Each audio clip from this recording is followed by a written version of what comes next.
네, 제독 철학자인 한병철 교수가 있죠. 이분이 이 피로사회라는 책을 썼는데, 이 교수는 우리 사회가 너무 필요한 가운데 있다라는 거죠. 이 세계화에 따른 무한 경쟁과 성과 경쟁 속에서 만족이 없는 피로사회가 되었다. 살면 풍요롭고 잘 사는데, 근데 사람들의 어떤 육신과 몸은 너무 필요한 가운데 있다. 이 피로 사회다라고 그렇게 이야기합니다. 근데 이 피로는 뭐 좋은 것을 보고 쉰다고 이게 풀려지는 게 아니다. 해결되지 않는다라는 겁니다. 왜냐하면 이 피로감이 어떻게 이게 생겨나는 거냐라는 거죠. 그냥 뭐 무작정 일을 하고 몸이 피곤해서 필요한 게 아니라 무엇이든 이 결과를 내야 되고 성과를 내야 하는 그런 시대에 그렇게 하지 못하는 자기 자신 때문에 필요하다라는 것. 그것에 대해서 내가 아무것도 알 수 없는 자기 자신에 대해서 굉장히 피로감을 느낀다. 주변을 보면서 주변과 비교하면서 저 사람은 어느 단계에 뭔가를 했고 뭔가 결과물을 냈는데 그에 비해서 내 자신은 그렇게 하지 못할 때 이 사람이 이 무한한 이 피로감을 느낀다라고 여러분 그렇게 이야기합니다. 근데 이 피로감이 사람의 마음을 병들게 하더라는 거죠. 이것이 바로 오늘 우리를 무기력하게 하고 오늘 우리를 우울하게 만드는 겁니다. 왜냐하면 여러분 이런 피로감이 오면 어떻게 합니까? 자기 자신을 자책하는 겁니다. 내가 좀 잘못해서 그러나? 내가 능력이 없어서 그러나? 내가 잘못 태어나서 그러나? 내가 뭐 운명이 안 좋아서 그러나? 자기 스스로를 자책하는 겁니다. 이렇게 자꾸 자기를 자책하고 자학하다 보면요, 사람은 어떻게 됩니까? 우울증에 걸리는 겁니다. 요즘 얼마나 많은 사람들이 우울증 때문에 힘들어합니까? 이 우울증은요, 한번 시작하면 여기에 벗어나기가 참 어렵습니다. 왜냐하면 이미 마음에 병이 걸렸으니까, 마음이 아프니까요. 이 우울증이 결국 어떤 게 나타납니까? 감정 기복이 굉장히 심하죠. 그래서 여러분 어떤 사람의 굉장히 감정이 업과 다운이 굉장히 심하다. 뭐 사람은 그럴 수 있잖아요. 좋을 때도 있고 마음이 어려울 때도 있죠. 근데 이게 너무너무 심하면 이게 이 우울증의 이 증상의 한 모습이 감정 변화가 심하는 거고, 또 한 가지는 무기력한 겁니다. 뭘 해도 기쁘지 않는 거죠. 뭘 하고 싶지도 않는 거죠. 이게 우울증의 이런 나타나는 증상입니다. 근데 이런 사람이 여러분 굉장히 온순하냐? 그렇지 않다는 거죠. 이 감정의 기복이 심하니까 자기가 자기 마음을 모르는 겁니다. 그래서 여러분 어떤 일에도 굉장히 공격적입니다. 말을 하는 것도 막 가시가 돋친 말을 하고, 옛날에는 그냥 막 넘어가는 말들도 막 그냥 가시처럼 보이는 거죠. 넘어갈 수가 없는 거죠. 그게 여러분 안에 있는 이 우울증. 결국 여러분 마음이 피곤한 거죠. 심령이 피곤하고 지친 이 우울증인 거죠. 근데 이런 피로감에 쌓인 이 사람들에게 성경은요, 특별히 바울은 제시하는 처방은요, 바로 복음의 핵심의 개념인 이 케노시스입니다. 자기 비유. 자기를 자꾸 비워야 되는 거죠. 영혼이 피곤할수록 자기를 자꾸 비우라는 거예요. 내 뜻도 비우고 내 욕심도 비우고 내 결과도 비우고 자기를 자꾸 비워야 여러분 뭐가 생깁니까? 마음의 공간이 생기는 거죠. 여러분 마음의 여유는요, 여유가 없다는 건 공간이 없다는 거예요. 내 마음에 다른 어떤 마음이 들어갈 공간이 없는 겁니다. 이런 여러분 마음의 공간은 어떻게 생깁니까? 비워야 여러분 생기죠. 비우지 않고 마음의 공간이 생길 수가 없는 겁니다. 자꾸 자기를 여러분 비워야 되는 거죠. 여러분 이 비우는 걸 잘 할 수 있는 게 뭡니까? 그게 기도잖아요. 기도는 자꾸 자기를 비우는 겁니다. 여러분 그냥 어린아이 신앙의 기도는요, 뭐 하나님 앞에 자꾸 뭘 달라 하나님 이거 있어야 행복하겠습니다. 저거 있어야 내가 좋을 것 같습니다. 자꾸 이렇게 달라는 기도는요, 여러분 그 아이들이 여러분 하는 것처럼 부모에게 뭐 합니까?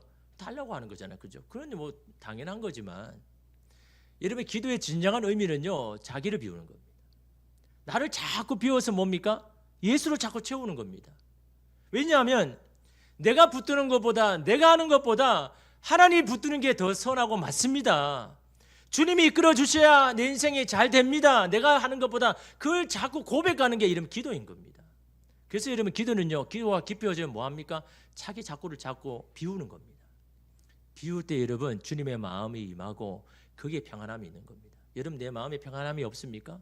자꾸 염려 근심이 막 몰려옵니까? 후회될 일이 생깁니까? 주님이 주신 마음이 아닙니다.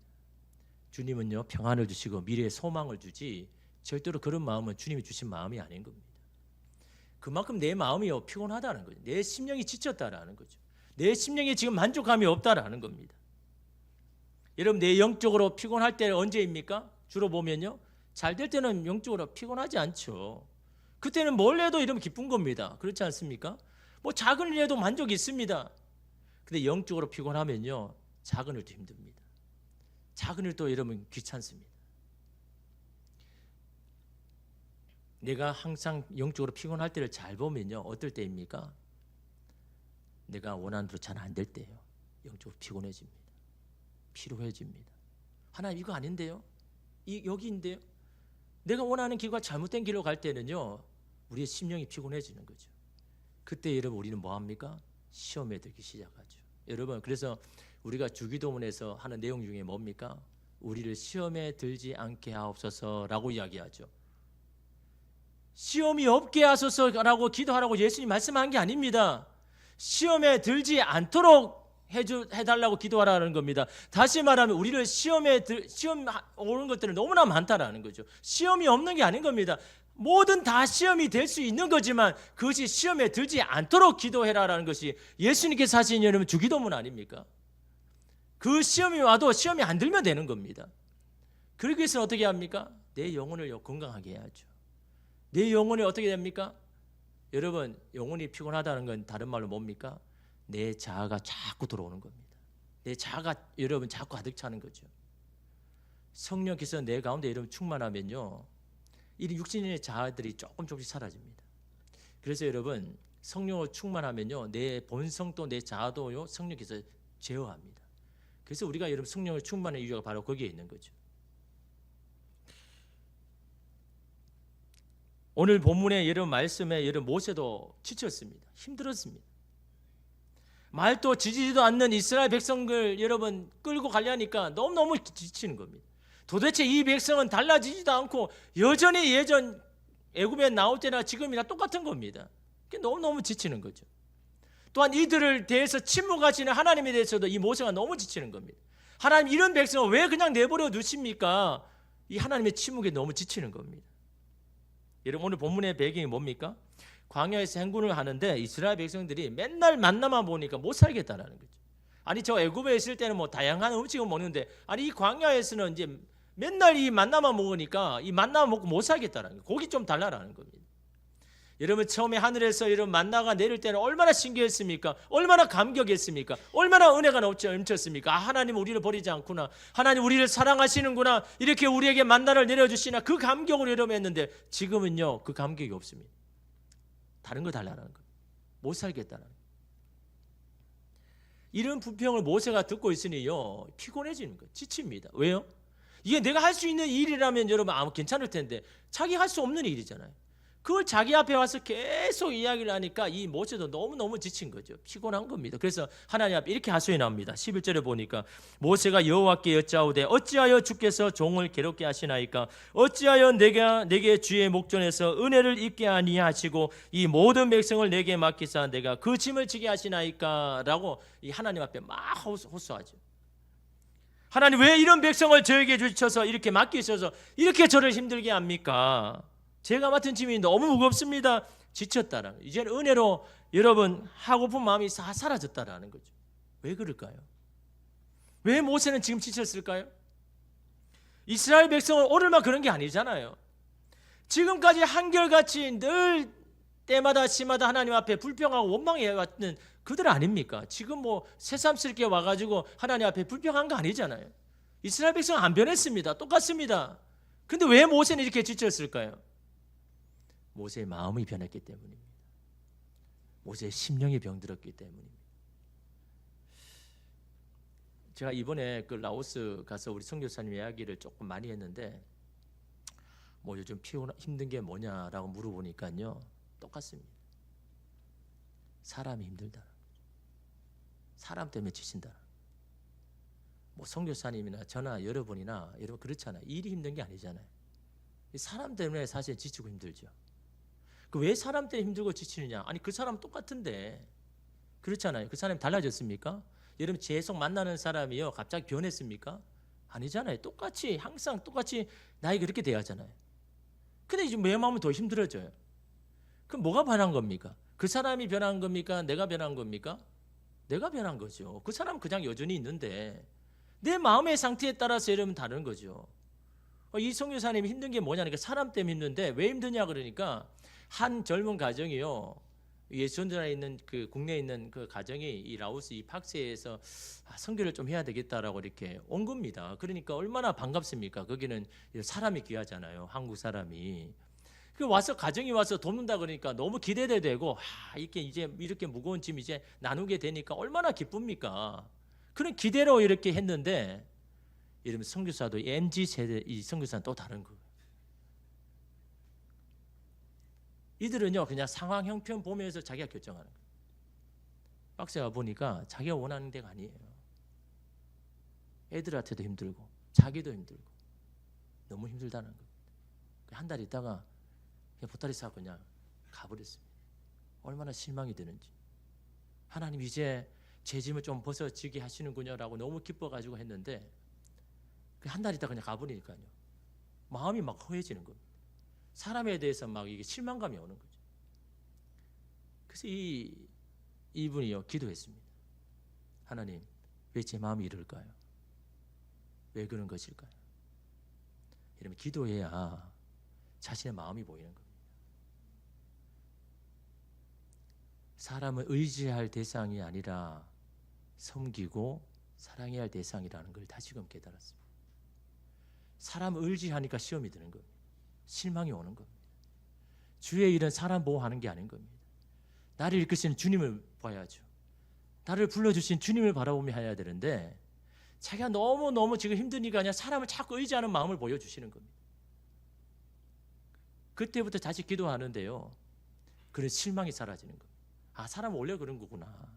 사람은 자기의 생각, 자기의 어떤 그 스타일대로 하는 거지 헌신도 희생도 다 그렇게 하는구나라고 사람에 대해서 이게 자유하니까요. 다시 마음에 기쁨이 오는 겁니다. 다시 사역에 대한 힘이 생기는 겁니다. 여러분 오늘 모세가 그렇잖아요. 아니 지금까지 애굽 이스라엘 백성은 뭐 그냥 처음 본 겁니까? 계속해서 불평하고 원망 그냥 해온 건데 이 모세가 결국 뭡니까? 자꾸 사람을 바라보고 사람을 바라보니까 마음이 자꾸 이렇게 마음이 힘들어지는 거죠. 여러분 이것을 똑같이 느꼈던 다윗이요. 그 이유와 그 처방을요. 시편 51편 12절 이렇게 말하죠. 바세바와 이게 범죄를 한 후에 마음이 완전히 다운이 되어서 완전히 무기력 가운데 있는 이 다윗이요. 하나님의 그런 고백을 하잖아요. 시편 51편 12절에 주의 구원의 즐거움을 내게 회복시켜 주시고 자원하는 심령을 주사 나를 붙드소서. 다윗의 기도입니다. 하나님 나를 붙들어 주십시오. 내 힘, 내 능력으로는 안 됩니다. 나를 붙들어 주셔서 뭘로요? 구원의 즐거움을 내게 회복시켜 주십시오. 구원의 즐거움이 뭡니까? 구원의 감격입니다. 그 이새의 집에서 가장 연약하고 막내인 아무도 알아주지 아니하는 그런 자기를요 기름 부어 주셔서 왕으로 세워 주셨던 그 감격, 그 감격을 다시 회복시켜 주십시오. 그때 그 감격이 내게 사라졌습니다. 내 육신에 내 자아에 사로잡혀서 그렇게 주셨던 그 감격이 완전히 사라지니 어떤 일을 하든 하고 싶은 마음이 없는 겁니다. 구원의 감격의 즐거움을 다시 회복할 때 주님은 우리 가운데 자원하는 심령을 줄 겁니다. 스스로 주님 앞에 주님이 기뻐하는 일을 하게 이름 할 겁니다. 구원의 감격, 구원의 은혜. 그 구원의 은혜를요. 은혜가 여러분 이 지금 모세에게 필요한 건 아닙니까? 자신을 괴롭히는 이스라엘로 피곤한 것이 아니라 이 괴로움을 은혜로 승화하지 못하는 모세의 마음의 여름이 있는 겁니다. 그것을 받아들일 은혜가 식었기 때문인 겁니다. 근본적으로 하나님의 영으로 충만한 게 아니라 자신의 자아로 충만해 있기에 피곤하고 지치는 겁니다. 사람들은요 이럴 때마다 자신의 일, 상황, 사람이 나를 피곤하게 한다라고 힘들게 한다고 생각합니다. 이러면 그럴 때마다 밖이 아니라 안을 들여다봐야 되는 거예요. 오늘 우리의 자신과 심령을 들여다봐야 되는 거예요. 왜가 내 자꾸 이렇게 힘들어하는 거예요? 왜 자꾸 내 입에서 이렇게 분노와 화를 참지 못할까? 왜 내 마음은 자꾸 이렇게 뭔가 하나를 걸리면 계속 자꾸 넘어질까? 이번 주에 제가 숙소에 이렇게 저녁에 있으면서 이 챗 GPT에 관한 강의를 좀 이렇게 유튜브로 들었습니다. 여러분 챗 GPT 잘 아시잖아요. 요즘 그거 모르면 여러분 대화가 잘 안 되잖아요. 예, 괜찮습니다. 저하고 대화를 하면 되니까 몰라도 괜찮지만 여러분 이 챗 GPT 이 프로그램 안에 내가 궁금한 거를 질문하면 이 빅데이터 안에서 내게 필요한 어떤 답이나 자료를 이렇게 주죠. 그래서 요즘 그 대학생도 보니까 막 이 챗 GPT로 과제도 하고 막 그러더라고요. 그게 편한 게 좋은 게 아닌데 내가 스스로 얻어야 이게 내게 남는 건데 막 쉽게 그냥 자료를 얻는 겁니다. 그래서 여러분 뭐라고 이야기합니까? 좋은 답을 얻기 위해서는 좋은 질문을 하라고 하죠. 좋은 질문을 해야 좋은 답을 얻을 수 있는 겁니다. 그냥 일반적으로 이렇게 답을 질문하면 그냥 평범한 그냥 답을 주죠. 그래서 좋은 질문을 해야 된다라고 이야기하는데 그것보다 가장 먼저 더 해야 될 게 있습니다. 그것은 바로 자신이 누구인지를 그 프로그램에 설명을 해야 되는 거예요. 그 란이 있더라고요. 저는 그냥 질문만 하면 되는 줄 알았는데 그게 아닌 거죠. 정확한 답을 얻기 위해서는 내가 누구인지를 미리 적어야 된다는 거죠. 내 성격이 어떻고 내 MBTI가 어떻고 나는 뭘 좋아하고 뭘 전공하고 싶고 뭐가 되기를 원하고 내 관심 분야가 뭐고 이거를 디테일하게 다 나에 대해서 그 프로그램에 집어넣으면 그 AI가 그걸 보면서 나에게 합당한 질문하면 이 사람은 이런 게 관심이 있으니까 이 성격을 이러니까 이게 필요하겠다라고 여러분 주더라라는 거죠. 그냥 여러분 아무렇지 않게 그냥 질문해서는요 답을 여러분 원하는 답 못 얻잖아요. 막 이상한 답 보내고 있죠. 그것은요 내가 누구인지를 안 알려주니까요. 나에 대한 정보가 없으면요 그냥 일반적인 답을 주밖에 없는 겁니다. 그래서 그 강의하는 사람이 그런 겁니다. 가장 먼저 당신이 누구인지를 먼저 그게 적어라. 디테일하게. 그래야 당신이 원하는 답을 얻을 수 있다라고 그 이야기를 하더라고요. 그게 보니까 딱 맞더라고요. 여러분 좋은 답은 어디서부터 시작합니까? 나 자신부터 시작해야 되는 거예요. 내 자신을 먼저 알아야 되는 거죠. 내 마음의 상태가 어떤지를 먼저 알아야 되는 거예요. 내가 왜 자꾸 이런지 내 자신에 대해서 알아야 거기에서 여러분 좋은 답을 얻을 수 있는 것처럼 마찬가지입니다. 오늘 우리의 삶의 길을 잃었다 그러면요 내 마음의 상태가 왜 그런가 무엇 때문에 그런가라고 내 안을 자꾸 들어봐야지 밖으로 봐서는요 답이 안 나오는 겁니다. 밖으로 보면 실망하고 여러분 시험에 들 수밖에 없는 겁니다. 내 자신을 돌아봐요. 왜 자꾸 나는 이런 마음의 상태인가를 여러분 들어봐야 되는 겁니다. 무엇에도 마찬가지입니다. 왜가 내 이렇게 피곤한가? 예전에도 똑같은 이스라엘 백성들인데 저리 예전에도 불평하고 원망했는데 왜 오늘은 이렇게 내가 이것을 못 참고 하나님 앞에 이렇게 하소연하고 불평하고 원망하는가? 도대체 내 마음의 상태가 왜 그런가라는 것을 생각해야 되는 거죠. 그 이유를 알려주기 위해서 하나님이 하시는 게 뭡니까? 16절에 보면 그런 말하죠. 백성의 장로의 지도자를 70명 뽑아와라. 네가 보기에 지도자가 될 만한 자를 70 뽑아와라 이야기하죠. 그들에게 너가 지고 있는 짐을 나누어 주겠다, 대신 주게 하겠다 라고 그렇게 이야기하죠. 그러면서 여러분 뭐라고 말씀합니까? 17절에 보십시오. 그 70명에게 뭘 준다고 하십니까? 내가 강림하여 거기서 너와 말하고 내게 임한 영을 그들에게도 임하게 하리니 그들이 너와 함께 백성의 짐을 담당하고 너 혼자 담당하지 아니하리라. 너에게 맡긴 그 짐을 누가 진다고요? 70인 장로가 지는데 어떤 장로요? 내게 임한 영을 똑같이 그에게 주면 그들이 그 일을 할 거다. 그 이야기를 하는 겁니다. 무슨 말입니까? 너가 이스라엘 백성을 이끌 수 있는 것은 너의 힘과 능력이 아니라 너에게 임한 그 성령이 그 일을 하게 만드는 거야 라고 이런 말씀하고 있는 겁니다. 그러므로 너에게 임한 영을 이 70명에게도 동일하게 임하면 그들도 그 일을 할 거다. 그 일에 합당한 자가 될 거라고 말씀하는 겁니다. 왜 네가 이렇게 지쳤는지를요 이 70인 장로를 통해서 말씀하는 겁니다. 너의 힘과 능으로 하는 게 아니라 하나님의 영으로 하는 거다 라는 것을요 말씀하죠. 그리고 어떻게 합니까?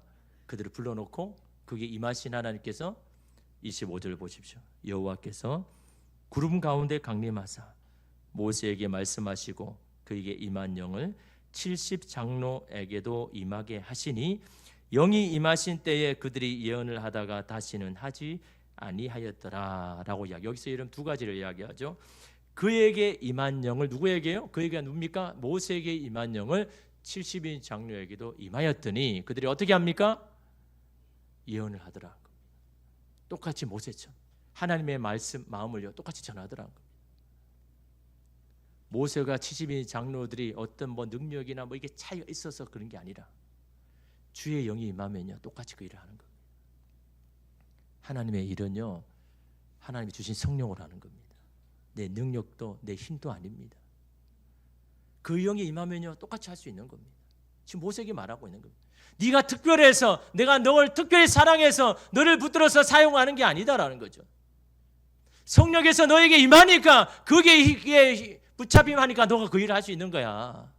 너 그 성령에 충만 안 하면 너 똑같이 이렇게 피곤하고 지치고 일 못하겠다고 막 손들고 나오는 거야 라고 그렇게 말씀하죠. 근데 뒤에 한 가지 뭘 말합니까? 그 예언을 하다가 다시는 하지 아니하였더라. 이 말은 무슨 말입니까? 그 예언의 은사가 완전히 사라졌다는 게 아니라 어느 순간에 그들이 그 예언을 멈출 거다라는 거죠. 하나님의 계획과 뜻이 있으면 하고 하나님의 뜻이 없으면 또 하지 않게 되는, 전적으로 하나님께 달렸다라는 것을 말씀하고 있는 겁니다. 너에게 달린 것이 아니라 하나님께 달린 것이다라고 이런 말씀을 하고 있죠. 주의 일은 육신의 사람으로는 견디기 힘듭니다. 하기 어렵습니다. 성령의 사람이 되어야죠. 성령에 붙들려야 뭘 하도 기쁜 겁니다. 작은 일에도 감사하는 겁니다. 성령의 사람이 되어라고 여러분 지금 모세에게 지금 이야기를 하고 있는데, 또 한 가지 여러분 이 에피소드가 있습니다. 이 70명을 이렇게 장막에 불러넣어서 성령이 임하게 하셨는데 사정이 생겨서 2명이 못 온 겁니다. 안 온 겁니다. 근데 여러분 어떻습니까? 26절에 보십시오. 그 기명된 자 중 70명의 이름을 불림을 받고 선택을 받은 자 중에서 에일다시라 하는 자와 메다시라 하는 자 2사람이 진영에 머물고 장막에 나아가지 아니하였으나 그들에게도 영이 임하였으므로 진영에서 예언한지라. 무슨 말입니까? 아니 무슨 사정인지 몰라도 불렀는데 안 갑니다. 이 2사람이 자기가 사는 곳에 있는 겁니다. 그런데 하나님께서는 그들에게도 그 영을 임하게 하시는 겁니다. 그리고 거기에서도 예언을 하는 겁니다. 근데 이것을 보고 한 소년이요 요수아에게 이야기를 하죠. 아, 저 사람 그 장막에 불렀는 거기도 오지도 않았는데, 아니 자기 집에 있었는데 거기에도 성령이 임해서 막 예언하더라라는 것을 이 요수아에게 말하죠. 그러니까 이 이야기를 들은 요수아가 이 모세에게 뭐라고 합니까? 모세, 저들을 좀 말려야 됩니다. 그렇게 이야기하죠. 이름 28절 주십시오. 택한 자 중 한 사람 곧 모세를 섬기는 눈의 아들 여수아가 말하여 이르되 내 주 모세여 그들을 말리소서. 하지 말게 하라는 거예요. 왜요? 모세여 저들은 장막에 나오라고 하는 당신의 명령도 듣지 않았던 그들을 어떻게 믿고 신뢰할 수 있습니까? 저런 자가 어떻게 당신의 일을 대신할 수가 있겠습니까? 그들은 그런 자격이나 그러기 되지 않습니다 라고 이렇게 여호수아가 말하는 겁니다. 근데 여러분 이 말에 모세가 어떻게 할까요? 아, 그렇게 하지 않을까요? 모세는 깨달은 겁니다. 왜 자신이 이렇게 지치고 피곤한지를, 무엇이 필요한지 알았습니다. 그러니까 모세가 이런 말을 하죠. 29절에 보니까요. 모세가 그에게 이르시되 내가 나를 두고 시기하느냐? 여호와께서 그의 영을 그의 모든 백성에게 주사 다 선지자가 되게 하시기를 원하노라. 모세가 뭘 원한다고요? 자기만 영을 임하여서 선지자가 되는 게 아니라 여기 있는 모든 백성들이 하나님의 영이 임하여서 그들도 선지자가 되기를 나 정말 원한다 라고 그 이야기를 하는 겁니다. 여러분 현대인 성경을 보면 그러나 모세는 그에게 내가 나를 위해서 그들을 시기하느냐? 나는 여호와의 모든 백성이 다 예언하기를 연자가 되기를 바라며 여호와께서 그들에게 성령을 주시기를 원하고 있다라고 그렇게 이야기를 하는 겁니다. 왜요? 그들도 성령으로 충만해서 그런 경험이 필요하기 때문에. 왜 안 변하느냐? 왜 늘 똑같으냐? 애굽에서 나와서 하나님의 놀라운 기적을 그렇게 베풀어주고 이 광야기까지 이렇게 왔는데 여전히 그들은 있으면 감사하고 없으면 불평하는, 왜 그들은 항상 똑같습니까? 라는 이 질문 앞에 여러분 이 70인 장로를 통해서 말씀하죠. 하나님의 영으로 되는 거야. 저들은 아직도 육신의 사람이야. 하나님의 영으로 충만할 때 그들도 경험할 거야. 세상이 주는 음식, 세상의 것들의 만족보다 하나님의 성령이 주시는 그 만족을 그들이 경험하면, 그래서 주의 마음을 고백하고 예언하면 그들도 깨닫게 될 거야 라는 여러분 이 모세의 간절함입니다. 그런데 여러분 이 여호수아는 깨닫지 못했죠. 그래서 아직 준비가 안 된 겁니다. 아직 이스라엘 백성들 이끌고 준비가 안 되는 겁니다. 아직 여러분 여호수아는 육신의 사람, 육신의 눈으로 바라보는 거예요. 저 사람이 자격이 있느냐, 그러기 되느냐, 그것만 바라보는 겁니다. 그러니까 여호수아는요 못마땅한 겁니다. 아니 당신의 말도 안 듣는 저 사람을 어떻게 같이 맡길 수가 있습니까? 저는 자격이 없습니다. 저런 사람 아예 그냥 하지 못하도록 해야 됩니다라는 육신의 마음, 육신의 생각으로 여러분 여호수아는 말하기에 아직도 여호수아는 준비가 안 된, 연단이 안 된 겁니다. 육신의 눈이 아니라 영적인 눈으로 바라보고 성령이 주시는 마음으로 해석하고 분별해야 되는데 여호수아는 여전히 영적인 사람이기에 그걸 못 보는 겁니다. 그러나 이런 모세는 하는 거죠. 자격으로 하는 주의 일을 하는 게 아니라는 것을, 능력으로 주의 일을 하는 게 아니라는 것을, 인간의 마음으로 하는 것이 아니라 성령께서 주시는 그 마음, 그 열정, 그것으로 주의 일을 감당하는 것이라는 것을요. 여러분 이 모세는 오늘 이 70인 장로에게 여러분 그 영을 부어주신 걸 보면서 깨달은 겁니다. 내가 왜 이렇게 지치고 피곤했는지, 내 안에 성령으로 충만해야 되는데 내 육신의 자가 여전히 내 눈을 가로막고 내 마음을 바라보기에 저 이스라엘 백성이 그렇게 싫고 저렇게 고집 부리면서 저렇게 변하지 않는 이스라엘 백성을 바라보면서 지치고 피곤하였던 이 모세의 자신의 어떤 심령이었음을요 하나님은 그것을 통해서 보여주십니다. 여러분, 여러분의 마음의 상태가 어떻습니까? 여러분의 심령이 어떠합니까? 오늘 우리 자신을 여러분 들여다보십시오. 오늘 우리가 주님 앞에 구해야 될 것, 피곤한 인생이 주님 앞에 구해야 할 것은 다른 것이 아닙니다. 주신 것을 감사하지 못하는 내 심령, 조금만 틀어지고 잘 되지 않으면 원망하는 내 입술에 성령께서 임하여 주셔서 내 안에 구원의 감격을 다시 회복시켜 주셔서 기도만 할 수 있어도 감격했던, 주님의 교회만 나와도 감격하였던 그 은혜, 내 자녀들이 교회만 나와도 너무 기뻐 뛰었던 그 은혜를 내게 다시 회복시켜 주십시오. 여러분 그 구원의 감격을 회복해야 오늘 우리가 육신의 생각이 아닌 주님의 그 마음으로 오늘 우리 주신 것들을 감당하여 주실 줄 믿습니다. 구하는 자에게 은혜를 주시겠다 하셨습니다. 구하는 자에게 성령을 주시겠다 하셨습니다. 오늘 이 시간 주님 앞에 하나님, 내 육신으로 생각했던 모든 것 이 시간 내려놓고 다시 주의 그 성령 가운데 붙들려서 주님이 원하시고 기뻐하신 그 일을 할 수 있는 오늘 우리가 될 수 있도록, 사람을 보면서 신앙생활하는 것이 아니라 주님만 바라보며 나를 부르시고 택하신 그 주님만 바라보며 내 환경과 형편을 바라보시는 것이 아니라 생명의 주관자가 되시고 내 삶의 길이 되시는 주님만 붙들며 그 길을 나가겠다고 결단하는 저와 여러분 되시기를 주님의 이름으로 축복합니다.